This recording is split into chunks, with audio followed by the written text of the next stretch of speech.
going to do things a little differently in this part of our episode, which is on athletes and nutrition. I interviewed Wendy Shaw, a registered dietitian who worked at the National Agricultural Library, and her answers were so spot on that I thought it'd be best for our audience to just release our interview. So here goes. I'm really excited about this. Personally, I have two kids who've been in athletics for many years. I've coached both of them. The person behind the scenes here, Lee, who kind of makes all the magic happen with the podcast, he's got two boys. They're both athletic as well. I understand you have two children as well, and they'll probably get in athletics too. So this is going to be a great interview. So thank you, Wendy, for joining us. Thanks for having me. So my first question is, and I think people might not realize that, we're Agricultural Research Service, ARS, so if people might ask, so why is there a registered dietitian on staff? Registered dietitians help support the research developments at USDA. They help distill the information for consumers, help to communicate that to the public through our websites, through social media communications, and help to connect the scientists to the public. Let's jump in because there's a lot of questions that people have about nutrition and eating for not only just athletes, but really anyone who exercises. And so what is the role of nutrition to keep athletes, their bodies and minds in prime condition? Well, it starts with being aware of what is a healthy diet. What are the components of a healthy diet? What should you eat? Figuring out what food groups you should balance, following the dietary guidelines for Americans, also being aware of what nutrients can help you, whether it's carbohydrates, proteins, certain vitamins and minerals such as iron, and also being aware of your overall calorie intake. Is there a big difference if you're young or old, if you're a weekend warrior or professional? And does it change over time or depending on the athletic intensity, your nutritional intake, what you should be looking for? Sure. I think you want to think about the intensity, duration, and frequency of your workout. So how many days a week are you working out? What is the length of time that you're working out? Are you planning for an athletic event that's 90 minutes or more? Then obviously your calorie and nutrient needs will be higher.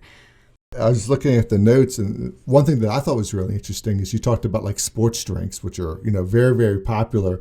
But you mentioned that they may not be the best resource if you have a short workout. It's more for long term, or if you're playing football for 60 minutes. Correct. So the purpose of using sports drinks is to help replenish the electrolytes that might have been lost, replenish your energy stores.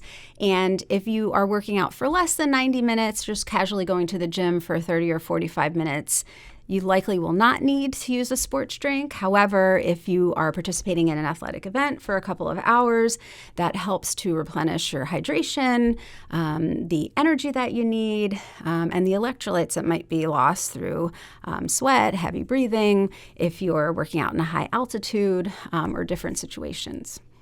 And so for shorter workouts, or even like if you're going to a training, really water's kind of all you need just to stay hydrated? Correct. Water's the best hydration for shorter workouts. And I've heard that, if you have a big event coming up, let's say over a weekend, if you're going to do something like dance for the entire weekend, it's going to take a lot of energy, that there's a lot of people say, well, you need to hydrate the day or 2 days before, like drink water, water, water, water. So what is the benefit of that? What does that do? Several days before a large event that's more than 90 minutes or a couple hours, whether it's a soccer tournament, you're running a long endurance race, you definitely want to make sure you're hydrated several days before. Keep track of what you're drinking. Make sure you're not drinking fluids that have a lot of caffeine because they can dehydrate you. So that's why sources with water are the best to drink in preparation for an event. And there's also a lot of preparation that goes into your diet in preparation for an athletic event of a longer period of time. When you're preparing for an intense couple of days, it's good to kind of prepare a week in advance. So first is to make sure that you keep your energy stores in check, so you know that you have the energy reserves. How are you going to do that? A lot of runners, before they get ready for marathons, they'll carbohydrate load or glycogen load so that you have those glycogen stores to help you with that quick energy that you need during an event. What people do when they carbohydrate or glycogen load is they may consume up to a week before. The first half of the week, about 5 grams per kilograms of your carbohydrates will be in your diet. And then as you get closer to the event, about 10 grams per kilogram of your calories should be from carbohydrates to help you so that you have those energy stores that you need during that event. There's good and bad carbs and glycs. So I assume it's important to make sure you're eating the right types of carbs. You're not eating candy bars or things like quick sugar fixes. You want to include carbohydrates in your diet that are minimally processed. So you have your whole grains, you have your fresh fruits and vegetables, you have your legumes, your starchy vegetables such as sweet potatoes can be an excellent carbohydrate that you can eat in your diet. 2 things that I always hear about is pasta, which is processed, obviously, because unless you do your homemade, but if it's pastas or bagels, a lot of people say eat bagels. Are those good things or not, or does it depend? You can have whole grain bagels. Bagels that aren't as processed, and there's so many different pastas on the market now that are whole grain. There's even lentil-based pastas, so that you get that protein also in your pasta in addition to the carbohydrates. So there's many alternatives now on the market with better types of pastas that you can consume in preparation for that event. Okay. And then while we're sticking to the theme of like a tournament or a long weekend event, the biggest struggle I've always had as a coach in these events is to, I always try to figure out what can the parents pack ahead of time to give them instead of going to a restaurant or something to get something that I know is going to slow them down or kind of not have the nutrients. So what could they pack? What could parents or athletes pack in kind of during the tournaments to keep their energy going, but also so it doesn't wear them down? So we bring up a couple good points. So slowing you down. If your diet has high fat, fast foods, or high protein foods, they take longer to digest. So that can slow down your performance. So when you're planning the day and your diet, it's good to think about, okay, how can I balance out low fat foods in combination with whole grains, whether it's trail mix, cheese and crackers and whole grain crackers, yogurt with fruits or berries. And fruits can also be helpful because they have the fluids in them to help keep with your hydration. When you're thinking about your meals during the day, if you are going to have a large meal and you have a day or a tournament and you know you're going to be working out after that, it's good to give yourself about 3 to 4 hours to digest a large meal because that could also slow down your performance. If it's a snack or a smaller meal is about 2 to 3 hours to digest, and then a snack about an hour or a little less. So knowing kind of your timing of what you eat is important also. And kind of going back to being aware of your food groups, your diet, being careful with very high fat foods and high protein foods, and knowing that carbohydrates are a quick form of energy to help you in your event. And then at the end of the day, you've again participated in a pretty intense exercise or activity, and then the next day you might have something else. I'm sure they're starving, they're low on energy. So that evening, what's a good meal for them? So before that evening, one thing that I wanted to at least tell you is when they finish for the day with the event, within an hour, it's good to have a snack that has a combination of carbohydrates and proteins because that helps to replenish your muscles, replenish your glycogen stores, and help prepare you for the next day. So some parents like to buy their kids low-fat chocolate milk because that's a win-win. It has your protein and carbohydrates. And there's many other fruit and vegetable snacks that you could have in combination with protein foods, nuts and cheese, trail mix, as I had mentioned, and other types of snacks. So that evening, I would recommend kind of continuing with some additional carb loading, as you know that you're going to have another event the next day. So incorporating some whole grain carbohydrates as well as a balance of the other food groups, proteins for muscle building, and other healthy carbohydrate sources. I want to get your take. I think it'd be interesting to talk about sports drinks because now there's so many different types, and some of them have less sugar. Some of them, I think they all pretty much have electrolytes. What should a parent or a teenager or an athlete look for when choosing a sports drink? They want to make sure that the sports drink is providing about between 5 to 10% of the calories as carbohydrates. If the sports drink has a high percentage of carbohydrates, it may not be helping with rehydration. They also want to make sure that they have the electrolytes needed to replenish sodium, potassium, and also definitely looking at the sugar content on the food label, seeing how much added sugar particularly is in that sports drink, because added sugar really isn't needed. The glucose is needed that you get from, and the carbohydrates that you get from the sports drink, but the added sugar may not be necessary. There's a lot of great products on the market that kind of have more of that pure form of carbohydrate to serve as a quick source of energy, because as we know, carbohydrates are what are digested faster. And if you're in the middle of a long-term endurance event, that's what your go-to source is. So a lot of these products can help. But one thing to be aware of is your tolerance. So whenever you're preparing for a long-term athletic event, several days before, it's good to test out what you're going to eat, what you're going to snack on, because some individuals may not tolerate those products. And it's good to know what your body can tolerate compared to other products, because you definitely don't want to go into this event and have it slow you down or have GI distress. What foods should people avoid or if before exercising, before going into an event? It doesn't have to be for the weekend, but even if you have a tennis match or something endurance related, what are foods that someone should avoid?